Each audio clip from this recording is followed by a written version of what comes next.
Captain Darren King never imagined a simple handshake would cause interstellar uproar. As he extended his hand to Raxor, the Adoshan Prime Minister, he witnessed a reaction that would shape human-alien relations for years to come.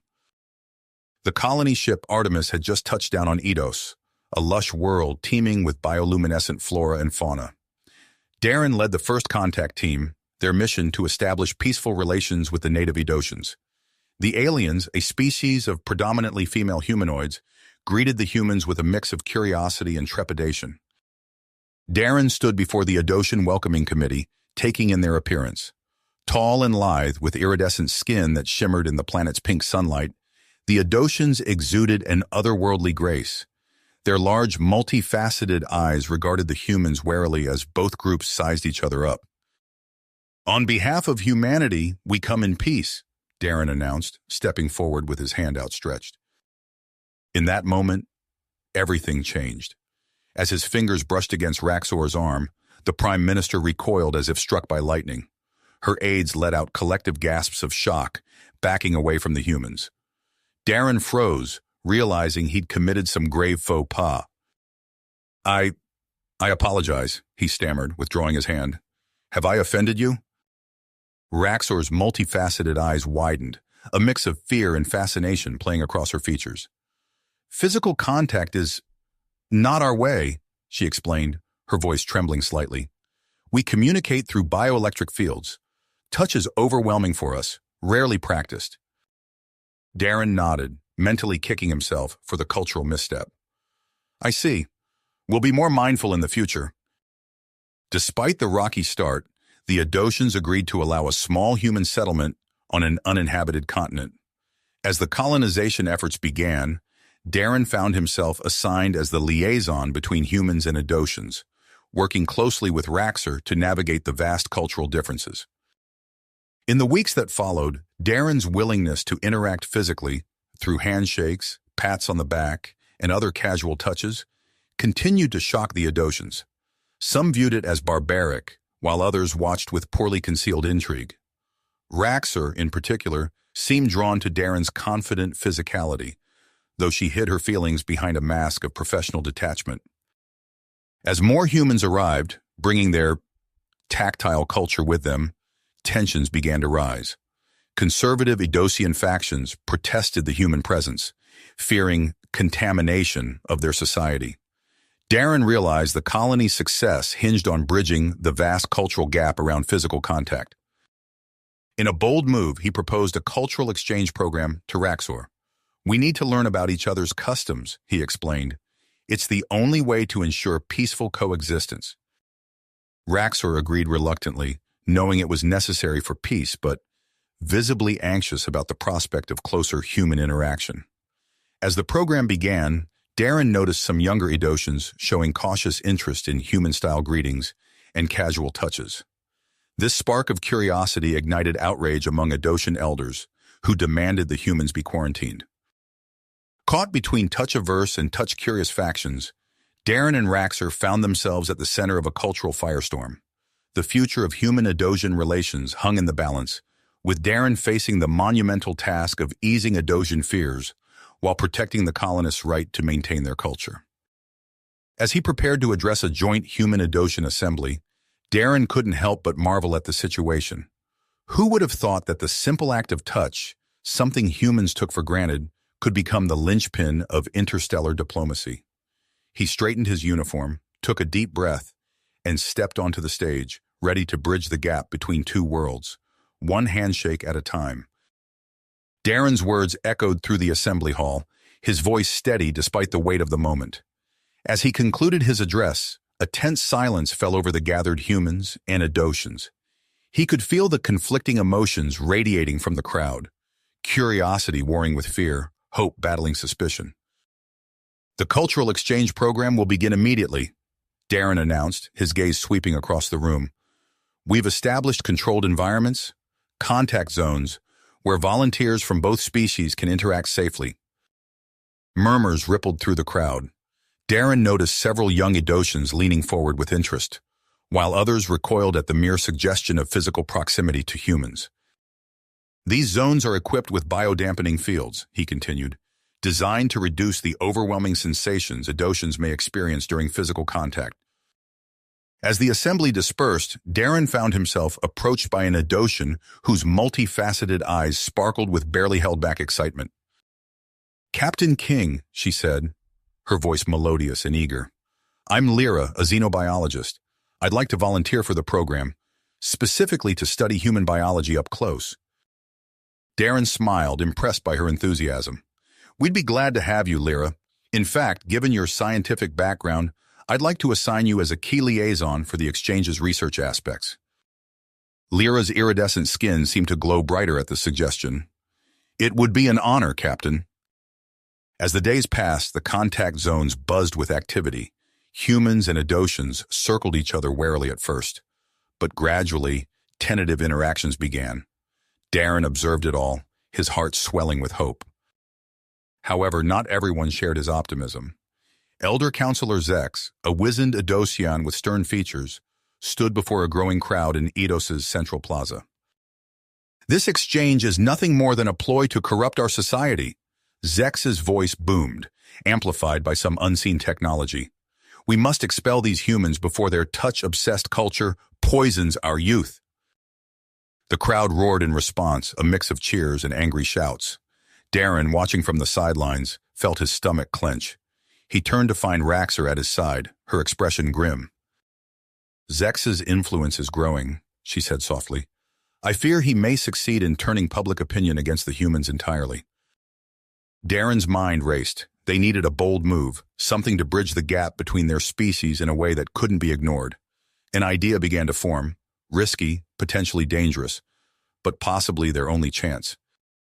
He turned to Raxor. "What if I underwent an Adocian bioelectric field sensitivity procedure?" Raxor's eyes widened in shock. "That's unprecedented. No human has ever attempted such a thing. The risks are necessary," Darren finished. "If I can experience the world as Adocians do, even temporarily, it could change everything." Word of Darren's proposal spread quickly. Lyra, upon hearing the news, immediately volunteered to oversee the procedure. Her lab became a flurry of activity as she prepared for the unprecedented experiment.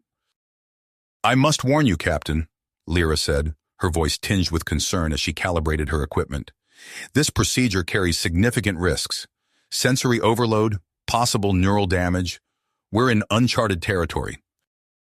Darren nodded, his teeth clenched. "I understand, but this might be our only chance to truly understand each other." As preparations continued, Raxor requested a private meeting with Darren. They stood in a quiet corner of the human settlement, the bioluminescent flora of Eidos casting a soft glow around them. "Darren," Raxor began, using his first name for the first time, I'm worried about you. This procedure, it's too dangerous." He noticed a flicker of something in her multifaceted eyes. Concern, yes, but something more. Something personal. "I have to try, Raxor," he said softly. "For both our peoples." She nodded, seemingly about to say more when a young human aide came running up to them, breathless. "Captain, Prime Minister, we have a situation," the aide gasped. "A group of young Adocians has breached the settlement perimeter. They're demanding to make contact with the colonists." Darren and Raxor exchanged alarmed glances before rushing to the scene. They arrived to find a tense standoff, a dozen Adocian youths facing off against nervous human security personnel. "We want to experience human touch," one of the young Adocians shouted. "We're tired of being told it's wrong." Darren stepped forward, his hands raised in a calming gesture.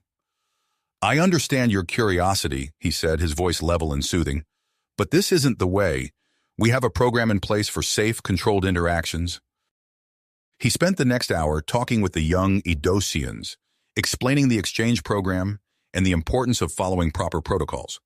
Gradually, their defiance melted into sheepish understanding. As the situation defused, Darren couldn't help but notice the furious whispers spreading through the gathering crowd of Eidosian onlookers. He knew Zex and his supporters would use this incident to further inflame anti-human sentiment.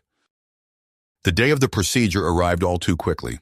As Darren lay on the biobed in Lyra's lab, electrodes attached to his temples, the young scientist made a startling announcement.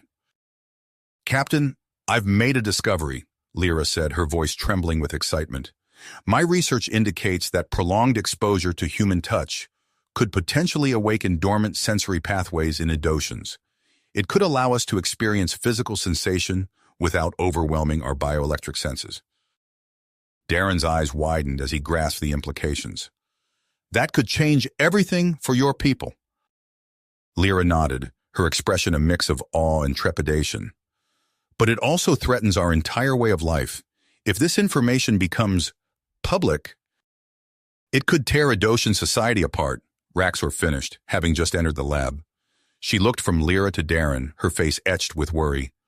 Or it could be the key to true understanding between our species. As the machines around him hummed to life, Darren felt the weight of two worlds on his shoulders. The success or failure of this procedure, the decision of whether to reveal Lyra's discovery, it all hinged on what happened next. "Are you ready, Captain?" Lyra asked, her finger hovering over the activation switch. Darren took a deep breath, acutely aware that his next experience could reshape the future of human-Adosian relations. "Do it," he said. The lab filled with a soft blue glow as the procedure began, Darren's consciousness teetering on the brink of an alien perception.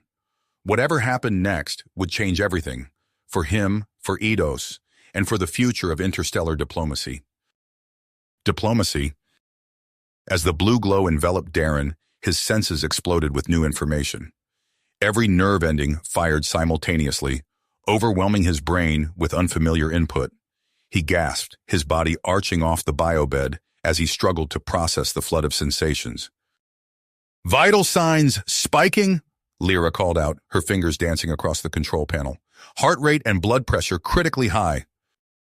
Raxor watched in horror as Darren convulsed. "Is this normal?" she demanded, her own bioelectric field pulsing with anxiety.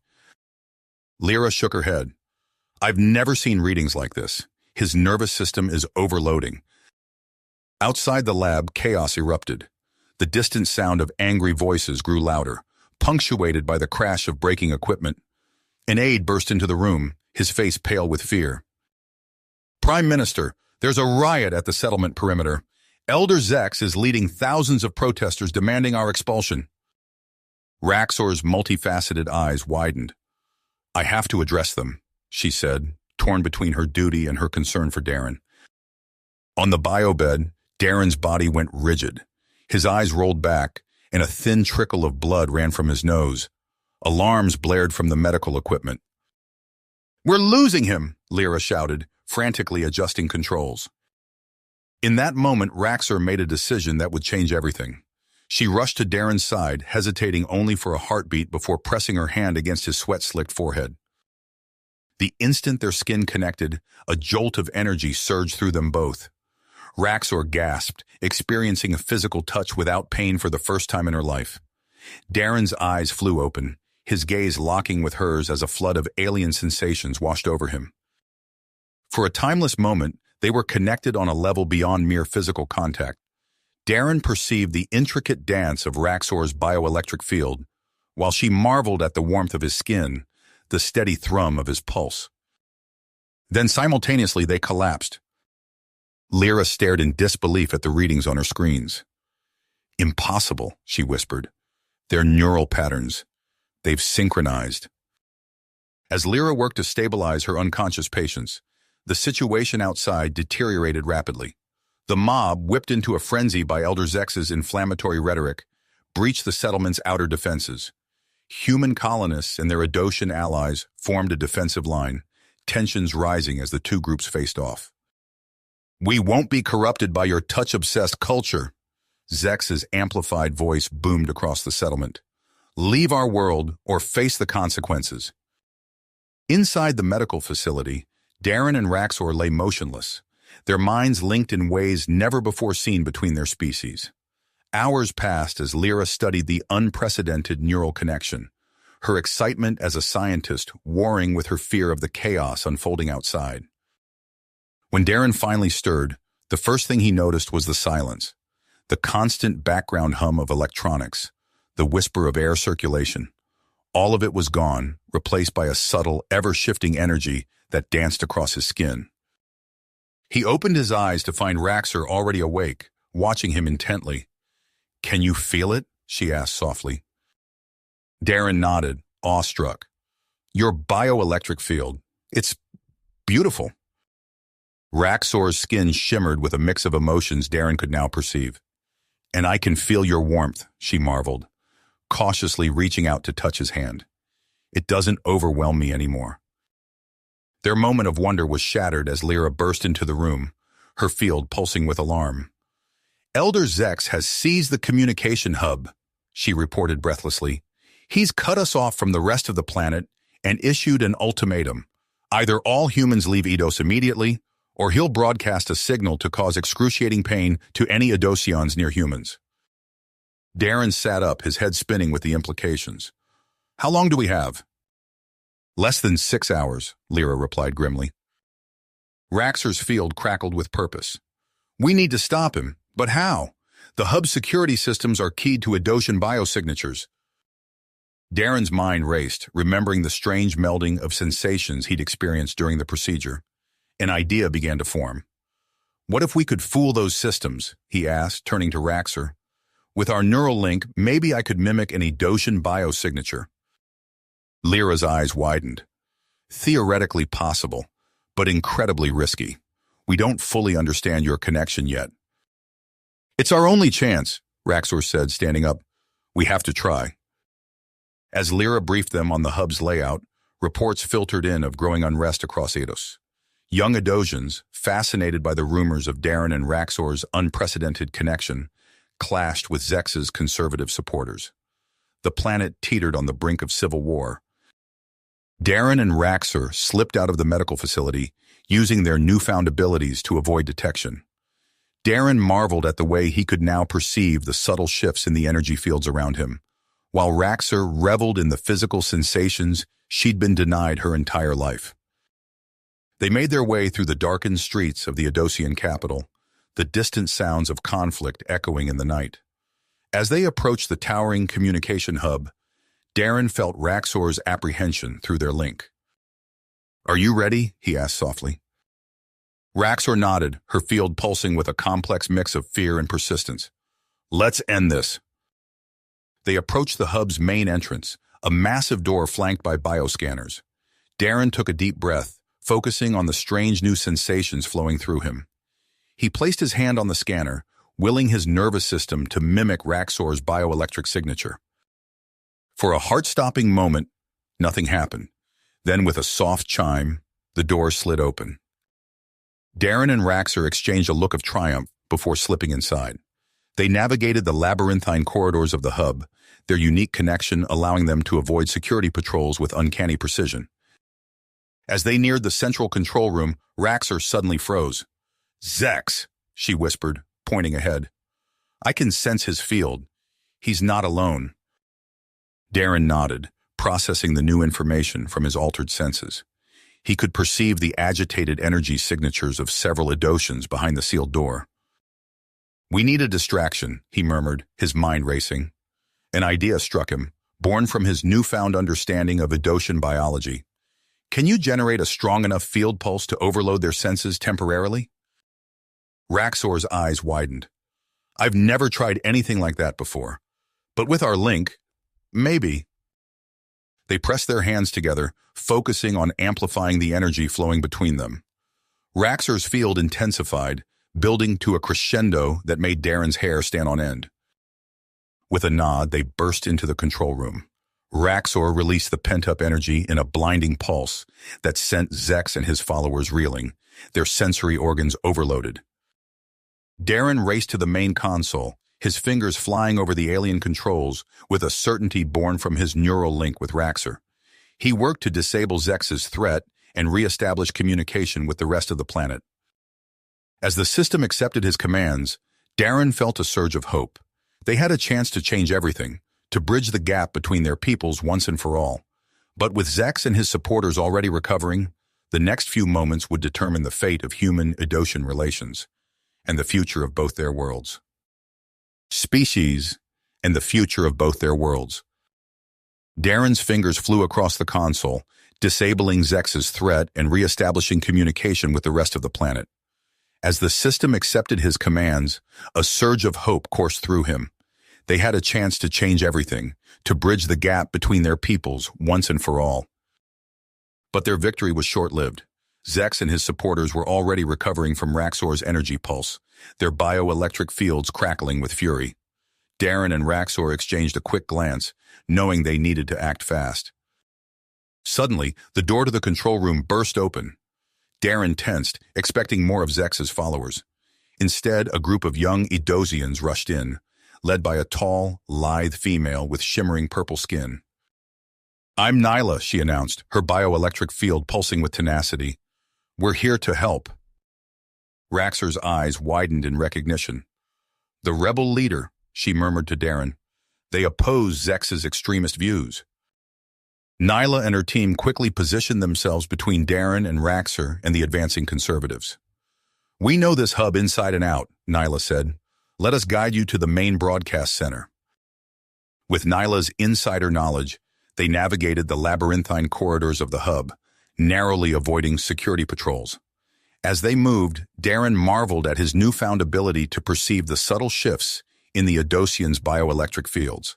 He could sense the tension, fear, and commitment emanating from his allies, as well as the confusion and anger from Zex's followers they encountered. Back at the settlement, Lyra worked feverishly in her lab, driven by the urgency of the situation. Her fingers danced across holographic displays as she fine-tuned a prototype device. "This has to work," she muttered, her field crackling with nervous energy. A human volunteer and an Edosian stepped forward, each eyeing the device with a mix of curiosity and apprehension. Lyra carefully attached the neural link simulator to both subjects, her breath catching as she activated the system. For a moment, nothing happened. Then the Edosian gasped, his eyes widening in wonder. I can feel your warmth," he whispered, gently touching the human's arm. "And it doesn't hurt." Lyra's field pulsed with excitement as she recorded the data. "We did it," she breathed. "Quick, spread the word. This could change everything." As news of the breakthrough rippled through the settlement, Darren's team pressed deeper into the communication hub. They entered a vast chamber dominated by a towering structure of pulsing energy, the bioelectric field generator. "That's it," Nyla said, her voice tight with tension. "If Zex activates that, it'll broadcast the painful signal across the entire planet." Darren focused, drawing on his connection with Raxor to perceive the intricate web of energy surrounding the generator. "There," he pointed, indicating a faint fluctuation in the field. "That's our weak point." As they strategized, Raxor stepped forward, her political instincts kicking in. "Let me try to reason with them," she said, gesturing to the guards stationed around the generator. "It might buy us some time." Raxor approached the guards, her field projecting calm authority. "I am Prime Minister Raxor," she announced. "I demand to speak with Elder Zex." The guards hesitated, their fields flickering with uncertainty. Raxor pressed her advantage, launching into an impassioned speech about unity and progress. As she held their attention, Darren and Nyla slipped past, making their way to the main control room. They burst through the door to find Elder Zex hunched over a glowing console, his withered hands poised to activate the signal. He whirled to face them, his multifaceted eyes flashing with a mix of fear and righteous anger. "You're too late," Zex snarled. "I won't let you destroy everything our people have built." Darren stepped forward, his hands raised in a placating gesture. "Elder Zex, please. We don't want to destroy anything. We want to help your people grow, to experience new things without losing what makes them unique." Zex's field crackled with skepticism. "You don't understand. Physical contact, these sensations you offer, they'll tear apart the very fabric of our society. We'll lose our bioelectric abilities, become no better than animals, ruled by base physical urges." As Darren tried to reason with Zex, explaining the potential benefits of human-Edosian cooperation, a commotion erupted outside the control room. Raxor's voice rang out, amplified by the hub's communication systems. "People of Eidos," she began, her tone grave but hopeful, "a great change is upon us. At this very moment, our scientists have created a device that allows us to experience physical sensations without pain or overwhelm. This is not the end of our culture, but a new beginning. Zex's eyes widened in horror. With a snarl of defiance, he slammed his hand down on the console, activating the signal. "You leave me no choice," he growled. The hub thrummed with energy as the signal pulsed outward. Darren and Nyla braced themselves, expecting cries of pain to erupt across the planet. Instead, a wave of confused chatter filled the airwaves. What is this? I can feel everything. It's beautiful." Zex stared at the console in disbelief. "Impossible," he whispered. Darren's mind raced, connecting the dots. "The signal," he said, turning to Nyla. "It must have interacted with Lyra's neural link device, amplifying its effects across the planet." Outside the hub, Edotians gathered in the streets, marveling at their newfound sensory experiences. Some laughed in delight, running their hands over various textures. Others wept, overwhelmed by the intensity of physical sensation. But amidst the wonder, chaos brewed. Conservative factions, seeing their worst fears realized, called for immediate action against the human settlers. Crowds formed, their bioelectric fields clashing in a visible display of conflicting emotions. Back in the control room, Darren and Nyla worked quickly to shut down the signal, but the effects lingered. Zex slumped in defeat, his field dimmed with shock. Raxor's voice once again filled the air, steady and reassuring. "My fellow Edosians, I know this change is sudden and frightening, but I urge you to remain calm. This is not the end of our way of life, but an opportunity to enhance it. Humans and Edosians working together can create a future brighter than either of us could achieve alone." As Raxor spoke, Darren received an urgent communication from the settlement. Lyra's face appeared on a nearby screen, her expression a mix of excitement and concern. "Captain," she said, her words tumbling out in a rush. "The neural link device, it worked beyond our wildest expectations, but we're facing a crisis. Hundreds of Edosians are flooding into the settlement, seeking guidance on how to handle these new sensations. We need help." Darren nodded, his mind already formulating a plan. "Organize mixed teams," he instructed. "Human colonists paired with progressive Edosians. They can help guide those struggling with the transition."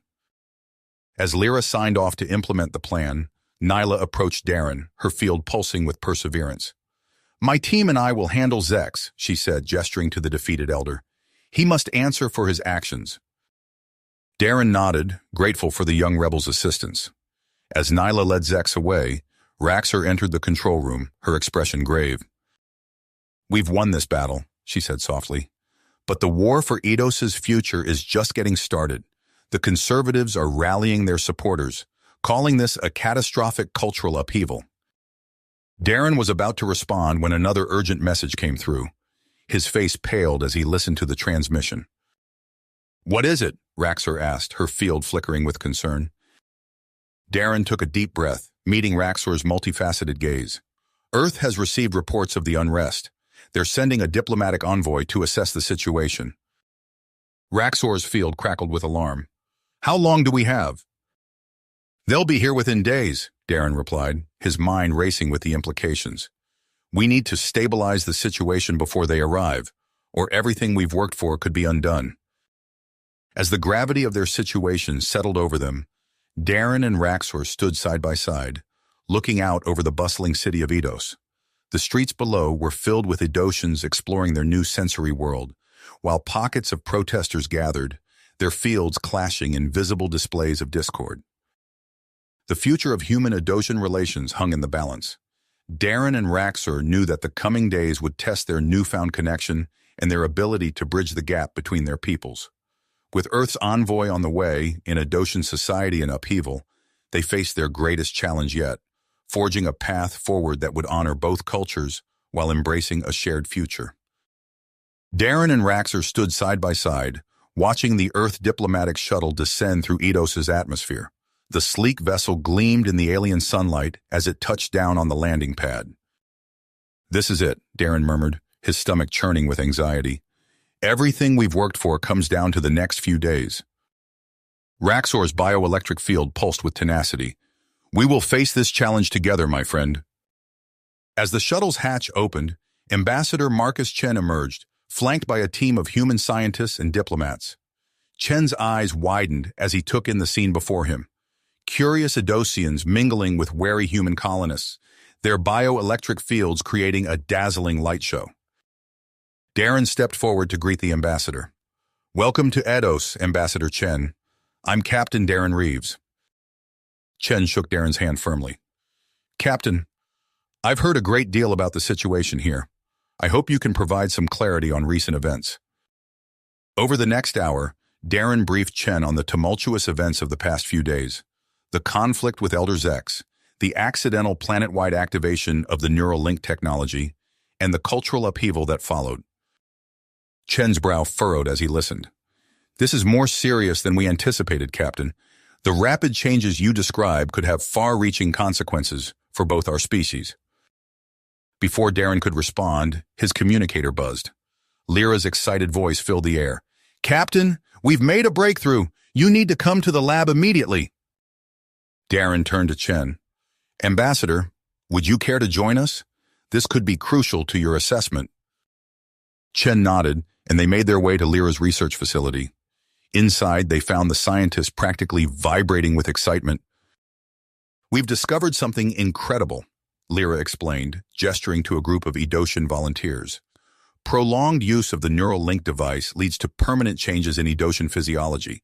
They can experience physical sensations without the device." Chen's eyes widened. "Permanent changes? Are you certain?" One of the Edosian volunteers stepped forward, his skin shimmering with a mix of excitement and nervousness. "It's true," he said, reaching out to touch a nearby console. "I can feel the texture, the temperature, all without pain or overwhelm."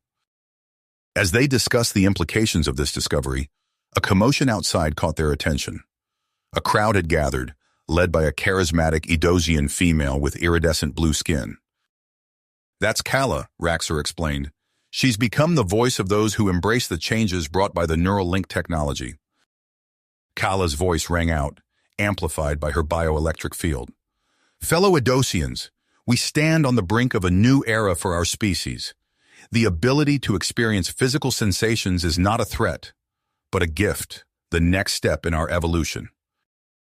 The crowd cheered, their bioelectric fields pulsing in unison. However, at the edges of the gathering, Darren noticed a group of Edosians watching with narrowed eyes and crackling fields. Before he could point them out, an explosion rocked the research facility. Alarms blared as smoke billowed from a damaged section of the building. "We're under attack!" Lyra shouted, racing to secure her equipment. Darren sprang into action, coordinating with human security personnel and progressive Edosians to repel the attackers. They fought their way through the chaos, eventually cornering a group of conservative Edosians attempting to destroy research samples. "Stop!" Darren commanded, his hand steady on his weapon. "You're only making things worse." The lead attacker, his field crackling with defiance, snarled, "We will not allow our way of life to be destroyed by human interference." As security personnel subdued the attackers, Darren surveyed the damage.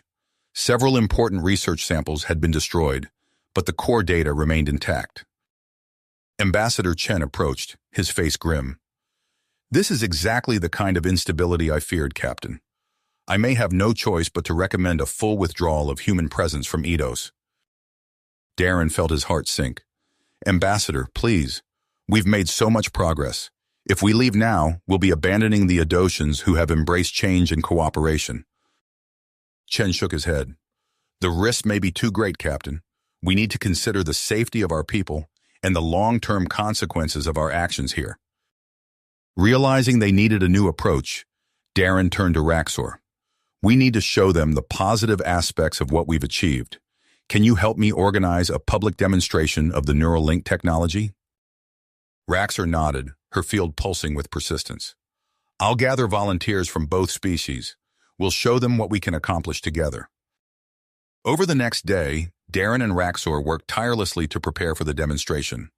They selected a diverse group of human and Edosian volunteers, set up a series of controlled experiments, and invited Ambassador Chen and his team to observe. As the demonstration began, tension filled the air. Human and Edosian volunteers paired off, connecting through the neural link devices. The audience watched in awe as the pairs communicated without words, sharing thoughts and emotions through the bioelectric interface.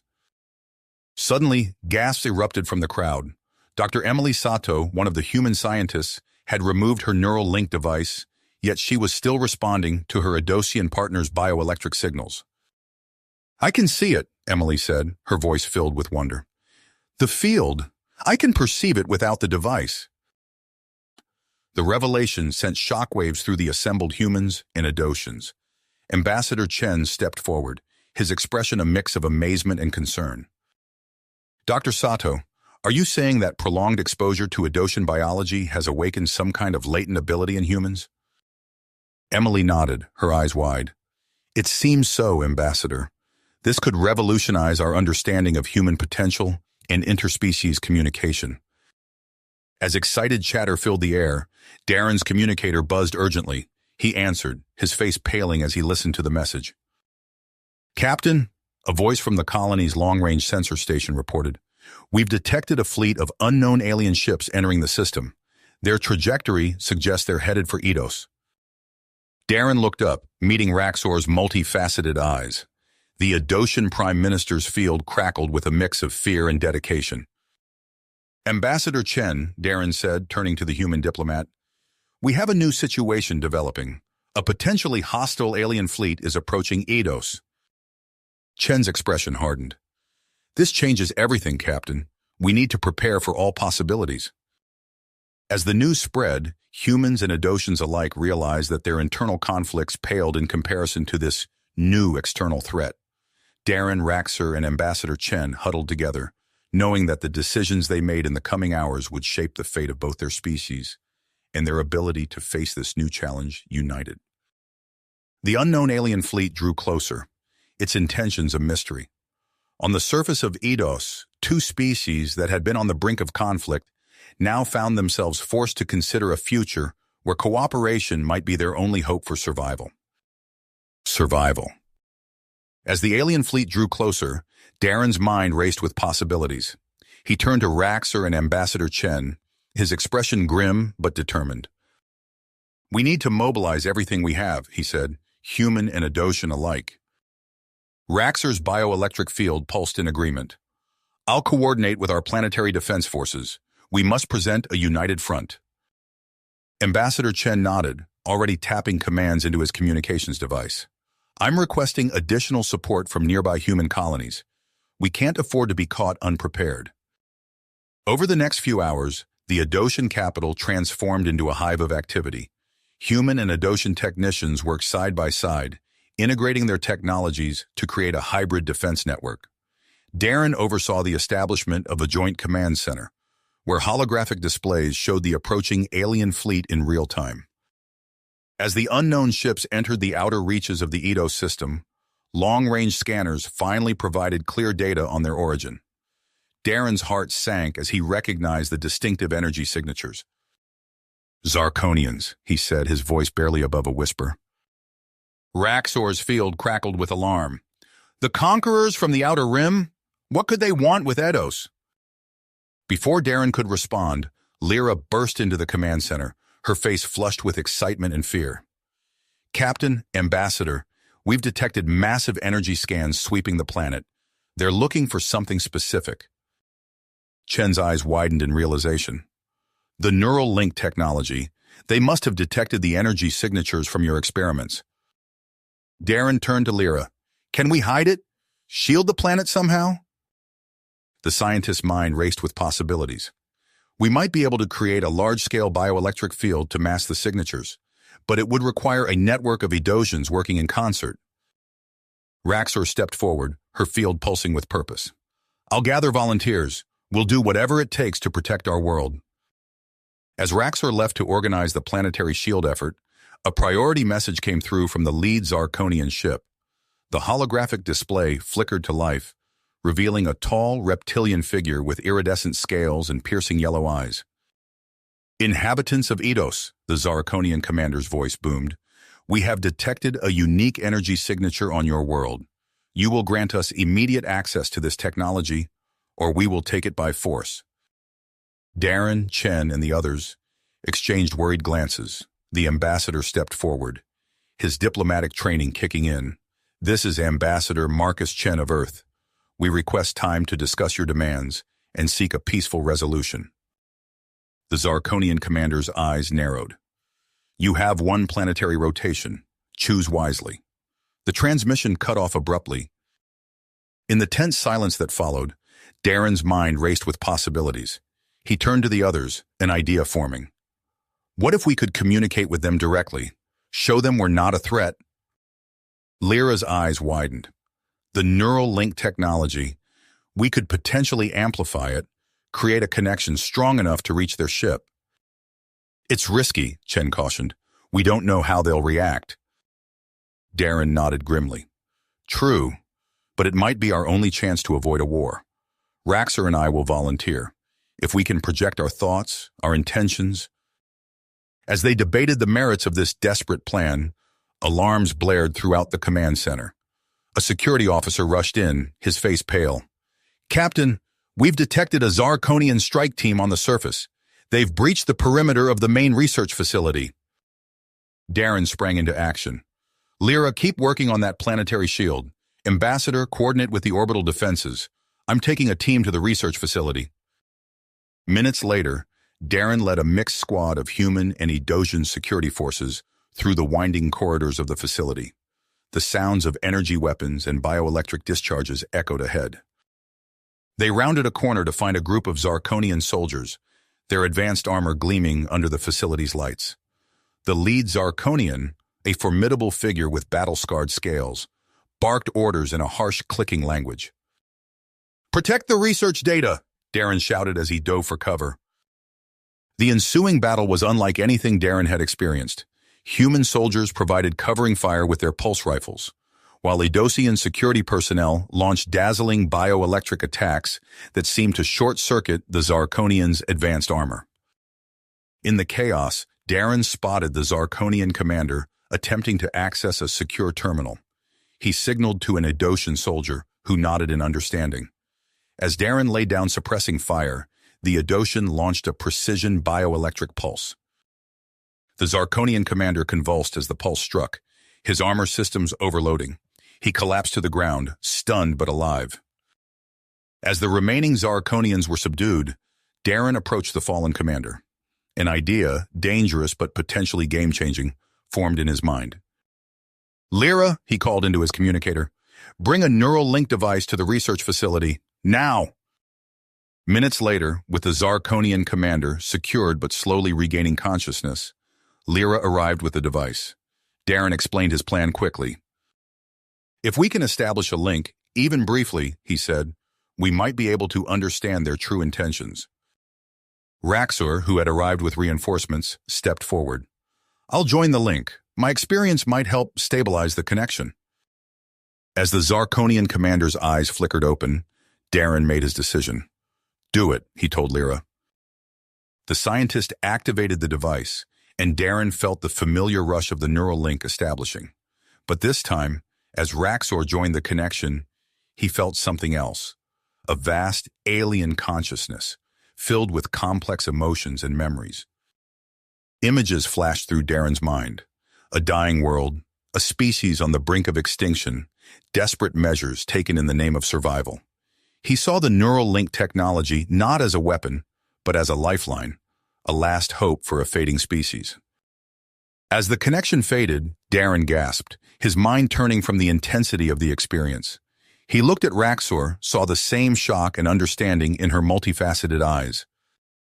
The Zarkonian commander, now fully awake, stared at them with a mixture of fear and wonder. When he spoke, his voice was hoarse, stripped of its earlier bravado. You saw? Darren nodded slowly. We did.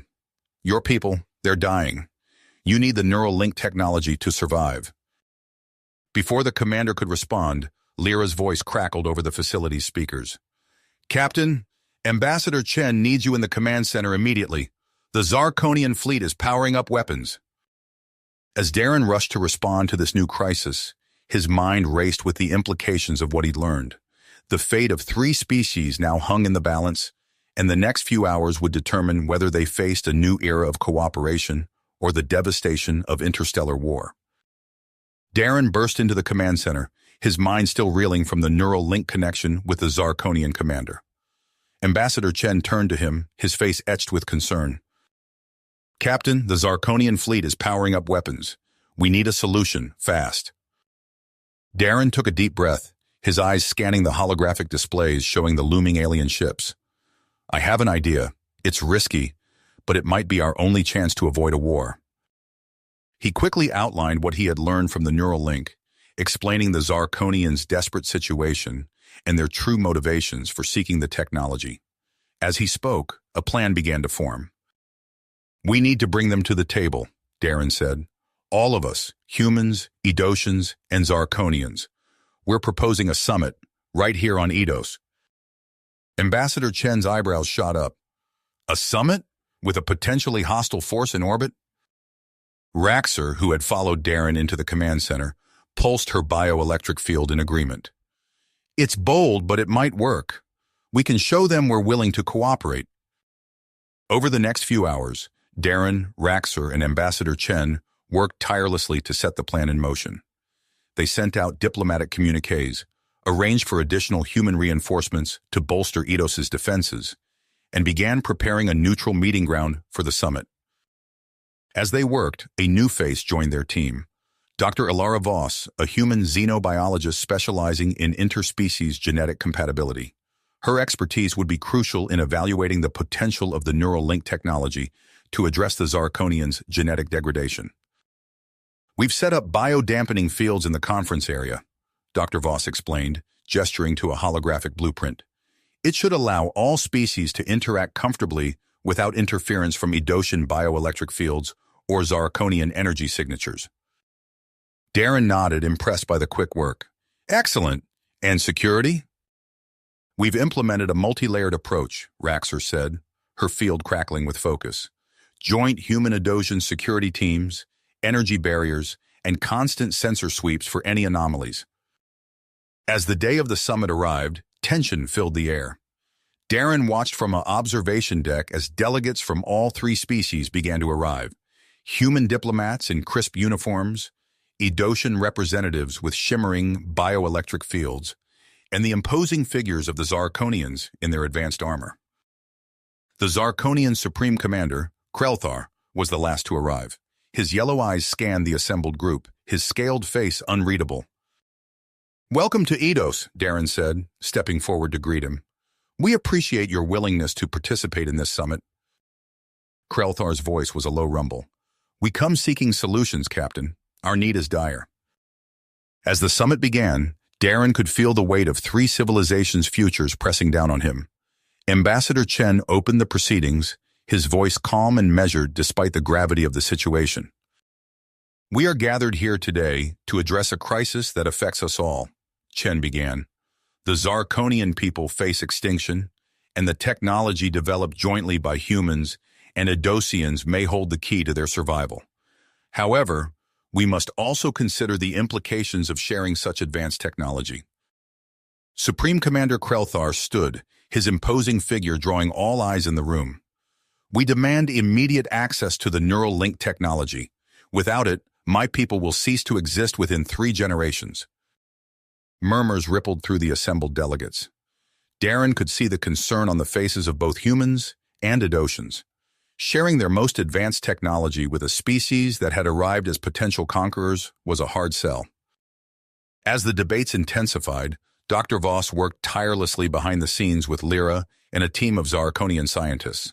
They pored over data, ran simulations, and tested theories at a frantic pace. On the third day of the summit, Dr. Voss burst into the conference room, her eyes wide with excitement. "We've made a breakthrough," she announced. "The neural link technology, when combined with specific Edosian bioelectric frequencies, shows incredible promise in stabilizing Zarkonian genetic structures." The room fell silent as Dr. Voss presented her findings. Darren watched as understanding dawned on the faces of the delegates. This wasn't just about giving the Zarkonians access to technology anymore. It was about the potential for a true collaboration that could benefit all 3 species. Krelthar's expression softened for the first time since the summit began. This could save my people." Seizing the moment, Darren stepped forward. Supreme Commander, esteemed delegates, I believe we have an opportunity here for more than just a temporary solution. I propose a phased integration plan where small groups of Zarkonians would be allowed to settle on Eidos to undergo treatment and participate in ongoing research. The proposal sent shockwaves through the assembly. Elder Zex, representing the conservative Eidosian faction, immediately voiced his opposition. We cannot allow our world to be further overrun by outsiders. Our culture is already at risk. As the debate heated up, alarms suddenly blared throughout the conference center. Raxor's voice came through the comm system, urgent and sharp. The biodampening fields are failing. Security breach in progress. Darren sprang into action, coordinating with the human Eidosian security forces to respond to the threat. As they raced through the corridors, they found a group of radical Eidosians attempting to sabotage the summit by disabling the biodampening technology. Working in perfect sync, Darren and Raxor led the security team to subdue the saboteurs. Their quick and effective response not only prevented a diplomatic disaster, but also demonstrated the power of human Eidosian cooperation to the watching Zarkonians. As they returned to the conference room, Darren could see a change in Krelthar's demeanor. The Supreme Commander approached him, his yellow eyes gleaming with a new light. Your actions today have shown us the true potential of cooperation between our species, Krelthar said. Perhaps there is more to gain here than we initially thought. With the summit back on track, Dr. Voss presented her detailed findings to the delegates. She outlined a long-term research program that would involve scientists from all three species, working together to find a permanent solution for the Zarkonian genetic issue. This collaboration could yield advancements that benefit all of our civilizations, Dr. Voss explained. The potential for medical and technological breakthroughs is enormous. As the summit entered its final day, Darren and Raxor found themselves at the center of the negotiations. Their unique ability to use the neural link technology to bridge communication gaps between the species proved invaluable in building trust and understanding. Supreme Commander Krelthar made a bold offer: advance Zarkonian technology in exchange for access to the neural link treatment. The proposal created a stir among the human and Eidosian delegations, with some seeing it as an unprecedented opportunity for scientific advancement, while others feared the potential for a dangerous arms race. Darren, recognizing both the immense potential and the significant risks, proposed a solution. We should create a joint research and oversight committee, he suggested. With equal representation from all three species, this committee would manage the exchange of technology and ensure its use for peaceful purposes only. As the summit neared its conclusion, the atmosphere in the conference room was charged with possibility. The framework for a historic three-way alliance was taking shape, but the details of technology sharing, research protocols, and safeguards against misuse still needed to be ironed out. Darren looked around the room, seeing the mixture of hope and apprehension on the faces of the delegates. The fate of three civilizations hung in the balance, and the decisions made in the coming hours would shape the future of their species for generations to come. As the delegates filed out of the conference room, Darren felt a mixture of exhaustion and exhilaration. The framework for the alliance was in place, but the real work was just beginning. He caught Ambassador Chen's eye and nodded, a silent acknowledgement of the challenges that lay ahead.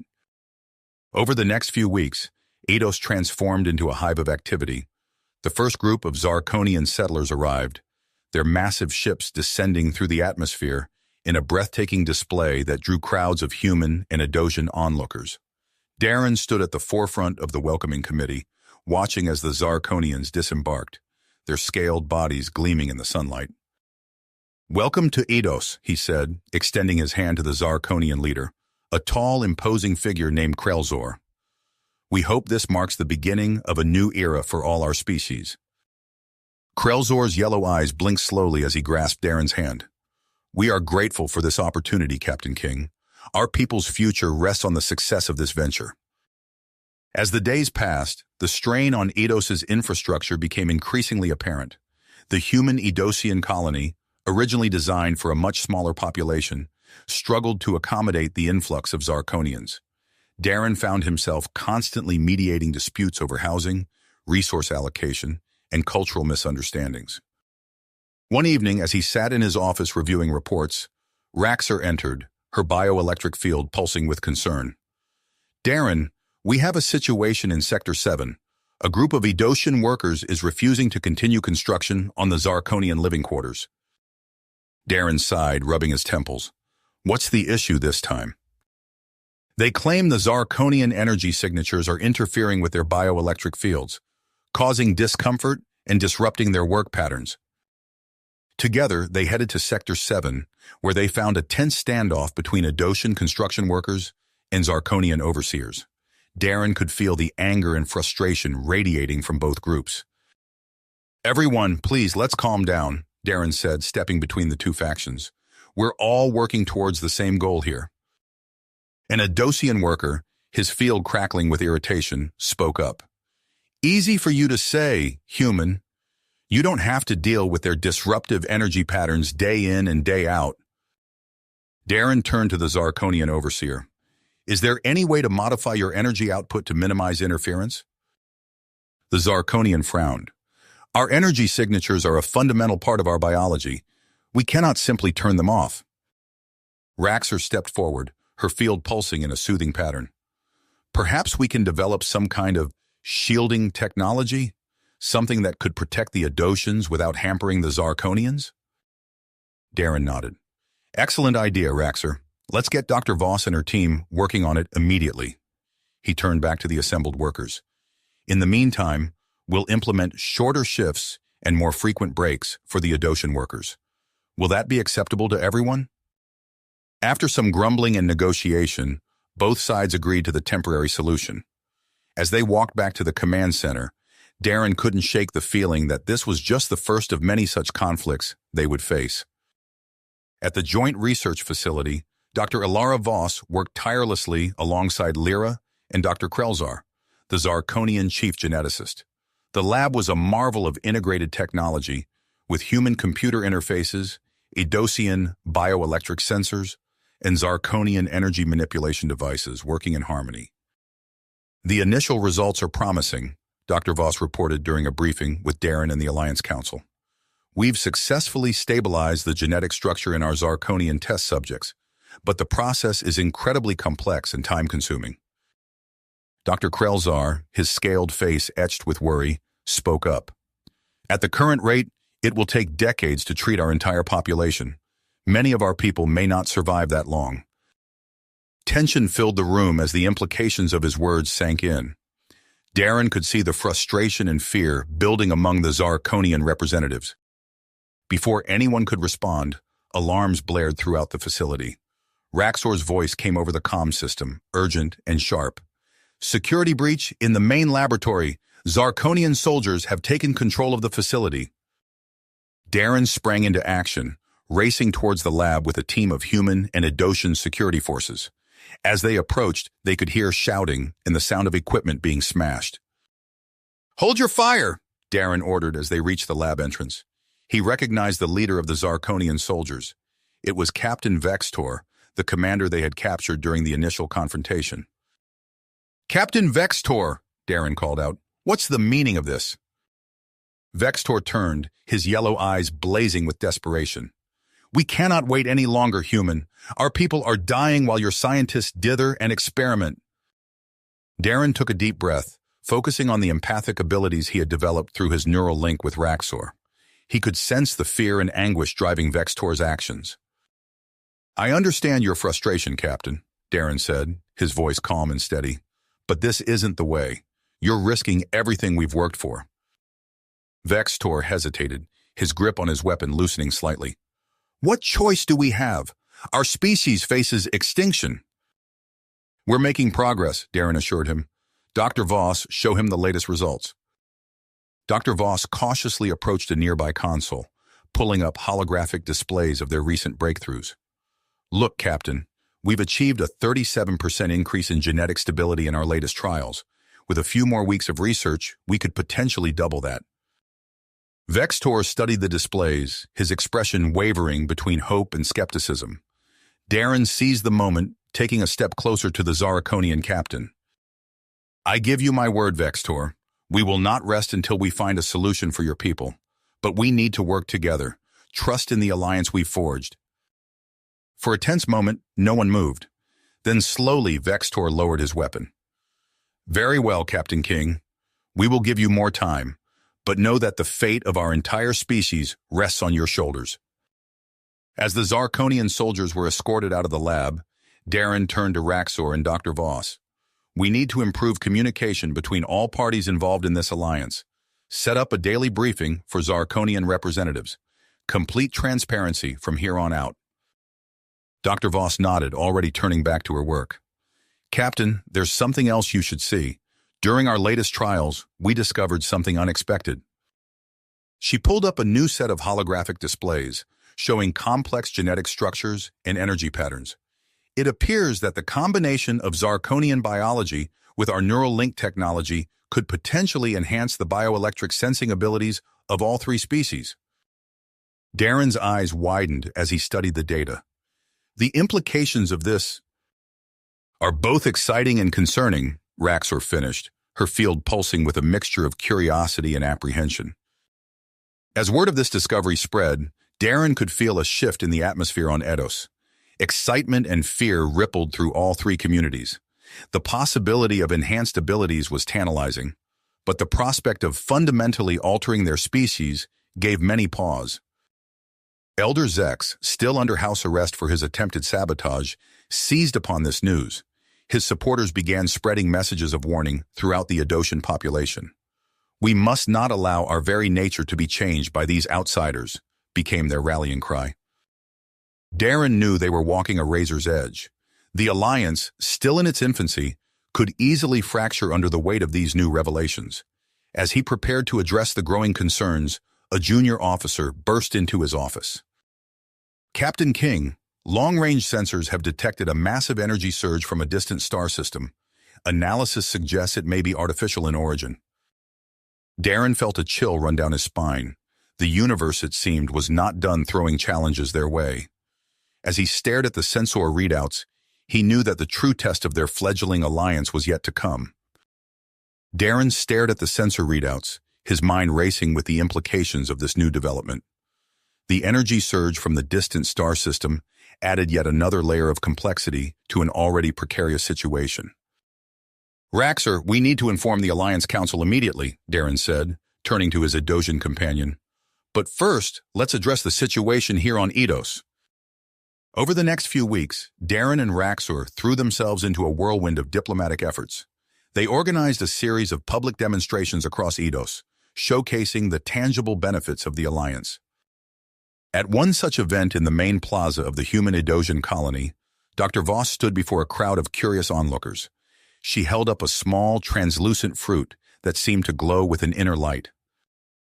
This is the result of our combined agricultural knowledge, she explained, her voice amplified for all to hear. By integrating Zarkonian energy manipulation techniques with Eidosian bioelectric enhancements and human genetic modification, we've created a crop that yields 5 times the nutritional value of its predecessors. The crowd murmured in appreciation, and Darren could sense a shift in the atmosphere. Nearby, a group of Zarkonian medical specialists demonstrated their advanced healing techniques on a human volunteer with a chronic skin condition. The volunteer's eyes widened in amazement as his skin cleared before the audience's eyes.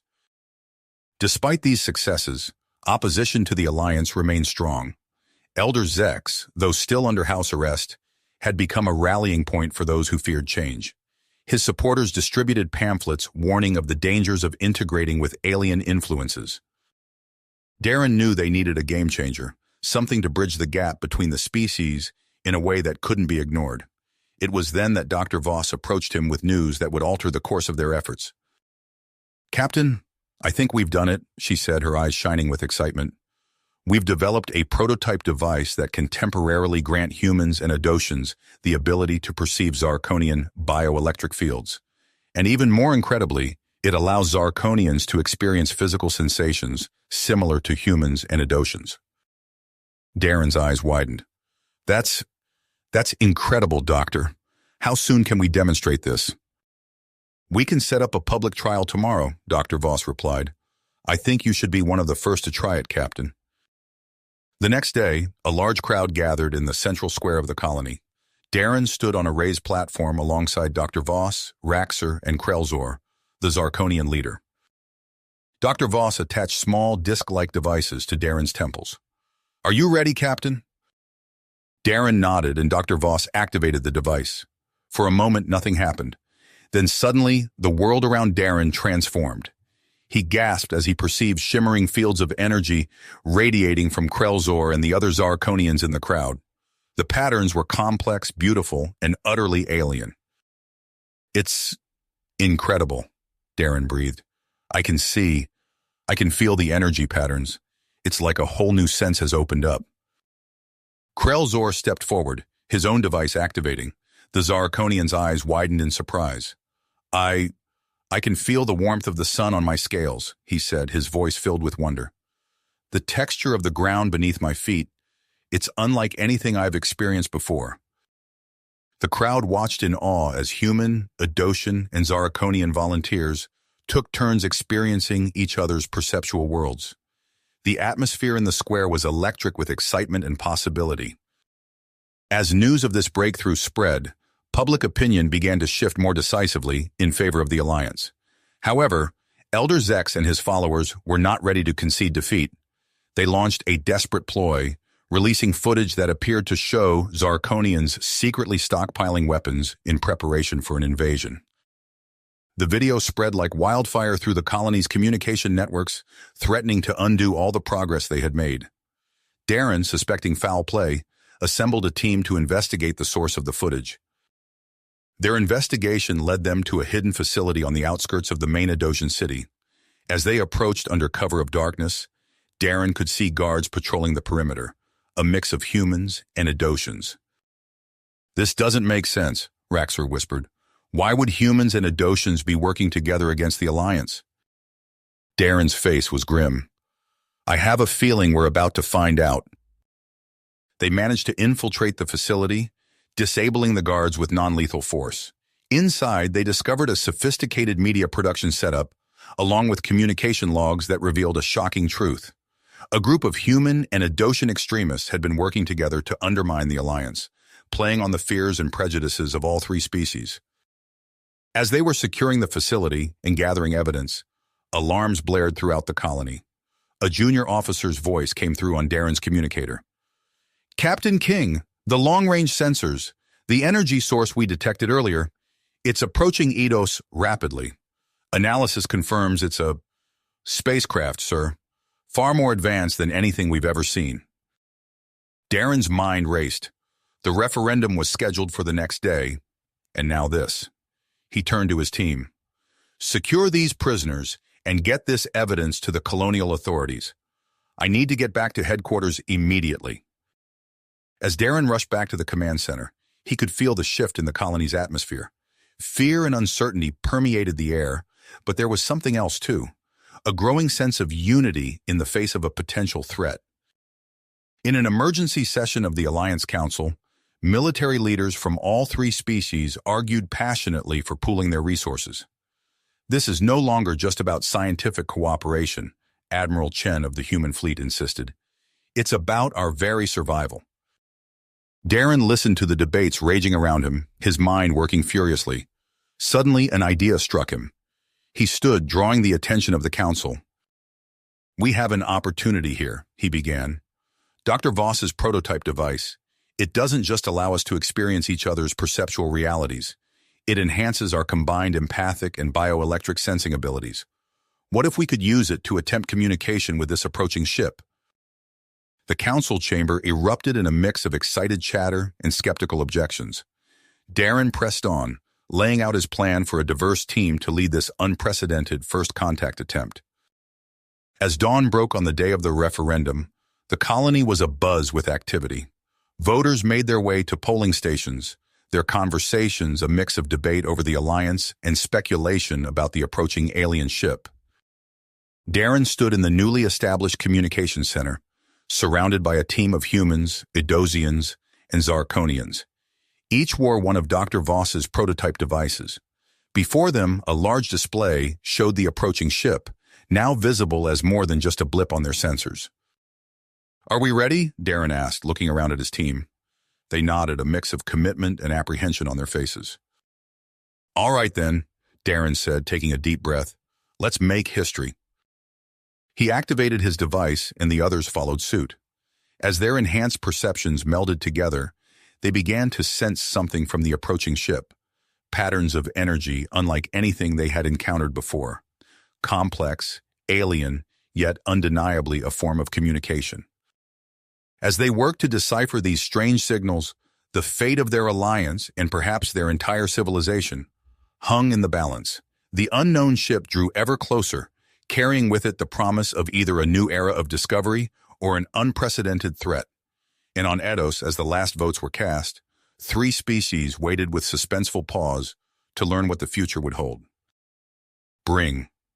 The unknown ship drew ever closer, carrying with it the promise of either a new era of discovery or an unprecedented threat. And on Eidos, as the last votes were cast, 3 species waited with suspenseful pause to learn what the future would hold.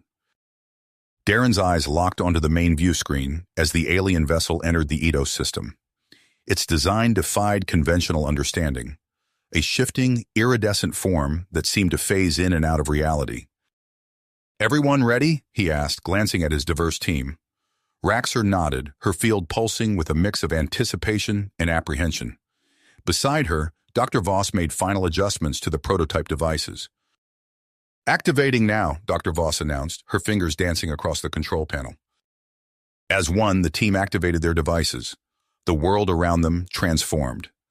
Darren gasped as his perception expanded, the combined bioelectric and empathic abilities of the 3 species merging into something entirely new.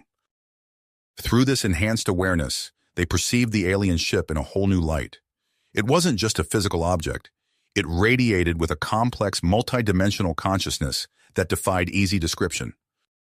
"Are you getting this?" Darren asked, his voice filled with awe. "It's incredible," Raxor breathed. "I've never sensed anything like it." Before they could process this new information, a beam of shimmering energy engulfed the communication center. Darren felt a moment of weightlessness, then a rush of disorientation. When his vision cleared, he found himself, along with the rest of the team, standing in a vast chamber unlike anything he'd ever seen. The walls, if they could be called that, pulsed with patterns of light and energy. The floor beneath their feet seemed both solid and intangible at the same time, and all around them, beings of pure energy moved and shifted. "Where are we?" Dr. Voss whispered, her scientific curiosity overriding her fear. "I believe," Darren said slowly, "we're aboard their ship." As if in response to his words, one of the energy beings approached. It coalesced into a vaguely humanoid shape, though its form continued to shift and pulse with complex patterns of light. Darren stepped forward, drawing on years of diplomatic experience. He opened his mind, projecting a sense of peaceful greeting. To his surprise, he felt an answering pulse of warmth and curiosity. "I am Captain Darren King," he said aloud, unsure if speech was necessary but feeling the need to vocalize. "We come in peace, seeking understanding and friendship." The being's form rippled, and suddenly Darren's mind was filled with a cascade of images and sensations. He staggered slightly, overwhelmed by the alien method of communication. "They call themselves the Synaptons," Darren said, translating for his team. "They're a species composed of pure energy and thought. They've been watching us, watching our alliance form." Raxor moved to stand beside Darren, her field intertwining with his in a show of unity. "What do they want with us?" she asked. More images flooded Darren's mind. He saw vast networks of stars, civilizations beyond imagining, all linked in a grand coalition of advanced beings. "They're part of a galactic community," he explained. "They've been searching for species capable of transcending their biological limitations, and they think we might be ready to join them." The implications of this revelation stunned the team into momentary silence. It was Captain Vex's Tor, the Zarkonian representative, who spoke next. "Join them? But we're still flesh and blood. How could we possibly—" His words trailed off as the Synapton communicated again, this time to all of them. They saw visions of evolution, of transformation, of leaving behind their physical forms for a higher state of consciousness. It would mean changing everything we are, Dr. Voss said, her voice a mix of scientific fascination and personal apprehension. As the team debated the implications, Dr. Voss's attention was drawn to her prototype device. It was changing, evolving before her eyes, as it interfaced with the synapton's energy. "Captain," she called out, excitement overriding protocol. "Look at this. The devices, they're integrating the synapton's technology with our own. It's creating a new interface, a way to connect with their realm while maintaining our physical forms." Darren's mind raced with the possibilities. He turned back to the synapton, projecting his thoughts as clearly as he could. He proposed an alternative, not a complete transformation, but a gradual integration. The human-Edosian-Zarkonian alliance could serve as a bridge between the physical and energy-based civilizations. The synapton's form pulsed with what Darren interpreted as intrigue. More images flowed between them. Questions, clarifications, possibilities. Finally, agreement. "They're willing to try," Darren announced to his team. "They'll give us a chance to prove we can be that bridge." As the reality of this new arrangement settled in, Darren looked around at his team.